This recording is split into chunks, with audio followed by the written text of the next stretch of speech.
মানুষের কতটা ক্রিয়েটিভিটি বুদ্ধি থাকলে এই রকম চমৎকার একটা সিঁড়ি তৈরি করতে পারে। দেখুন এত চমৎকার একটা সিঁড়ি, ফোল্ডিং সিঁড়ি।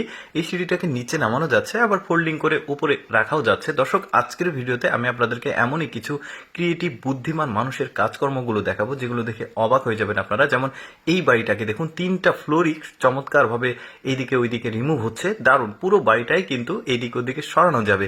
কতটা ক্রিয়েটিভ চিন্তা ভাবনা থেকে এই ধরনের একটা বাড়ি তৈরি করতে পারে মানুষ। দেখুন এই পুরো ফ্লোরটি কিন্তু সরে যাচ্ছে। দারুণ চমৎকার। আরো অনেক কিছু দেখাবো আপনাদেরকে, ভিডিওটা পুরোপুরি দেখতে থাকুন। দেখুন এই লোকটা প্রথম দৃষ্টিতে দেখে মনে হবে একটা খাঁচা তৈরি করছে, বাট না, পুরোটাই একটা গাছ। দেখুন এই ডালগুলোও কিন্তু গাছ। পুরোটাই একটা বিশেষ প্রসেসিং এর মাধ্যমে এইরকম একটা আকৃতি নিয়ে আসা হচ্ছে। তারপরে ফাইনাল রেজাল্ট দেখুন কি চমৎকার। এই গাছটা উপরে ফুল ধরেছে, পুরোটাই কিন্তু গাছ, এটা কোনোটাই খাঁচা না। দারুণ একটা ক্রিয়েটিভ চিন্তা ভাবনা। তারপরে এটা দেখুন, একটা ছবি আঁকিয়েছে আর নিচের অংশটা গাছ লাগিয়েছে সবুজ, উপরে ফুলের গাছ লাগিয়ে চুল তৈরি করেছে। কি দারুণ। আচ্ছা দেখুন, পাহাড়ি অঞ্চলের মানুষজনের কিন্তু পানির সংকট হয়, বিশুদ্ধ পানির। তো ওরা যখন বৃষ্টি আসে, ওই বৃষ্টির পানিগুলো বিশেষ পদ্ধতির মাধ্যমে ওরা চাল থেকে, টিনের চাল বা ছাদ থেকে সংগ্রহ করে এই পানিগুলো খায়। একদমই বিশুদ্ধ, কোনো প্রকার আয়রন নাই।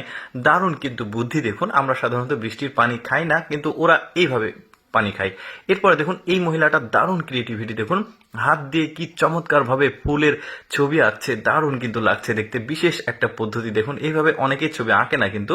তারপরে এটা একটা রাজমিস্ত্রি, আর ওর কাজ দেখুন কি চমৎকার। জিনিসগুলো স্টিকারের মতো লাগাচ্ছে। যখন লাগানো কমপ্লিট হয়ে যাবে আপনারা বুঝতে পারবেন যে এই জিনিসটা কত চমৎকার লাগছে। এটা কিন্তু ওয়াশরুম, আর ওয়াশরুমের এই যে এই লাগানোর পর উপরে বিশেষ সাদা সিমেন্ট দিয়েছে। এবার দেখুন কি চমৎকার লাগছে ডিজাইনটা, দারুণ। তারপরে এরা দেখুন এটা কাঠের ডিজাইন করছে একটা স্প্রে দিয়ে। এটা একটা বিশেষ পদার্থ, তো এই স্প্রেটা দিলে কিন্তু কাঠ মনে হচ্ছে যে কাঠের কোনো টাইলস এখানে বসানো আছে। বেশ চমৎকার কিন্তু ওদের বুদ্ধিগুলো। এরপরে এটা দেখুন, বিশেষ একটা বুদ্ধিতে এই চেয়ারটা তৈরি করেছে। এটা টুল হয়ে যাবে, আবার চেয়ার হয়ে যাবে। আবার আরেকটা চেয়ার দেখাই, দেখুন এটা একটা ফোল্ডিং চেয়ার। কি চমৎকার বুদ্ধি খাটিয়ে জিনিসটাকে তৈরি করেছে, আমার কিন্তু বেশ চমৎকার লেগেছে। আরো কিছু দেখাবো আপনাদেরকে। দেখুন এই লোকটা এমন একটা বুদ্ধি খাটিয়ে এই জিনিসটাকে তৈরি করেছে। এটার উপর উঠে জাস্ট চাপ দিলে এটা কিন্তু সামনে চলে যাচ্ছে, কিন্তু ডুবছে না। আবার সে কিন্তু ঘুরে এখানে চলে আসবে। দেখুন পানির মধ্যে দিয়ে কি চমৎকার ভাবে যাচ্ছে, কোনো যন্ত্র নাই, কোনো ইলেকট্রনিক্স ডিভাইস নাই। দারুণ কিন্তু। এদের দেখুন ঠেলে নিয়ে যাচ্ছে।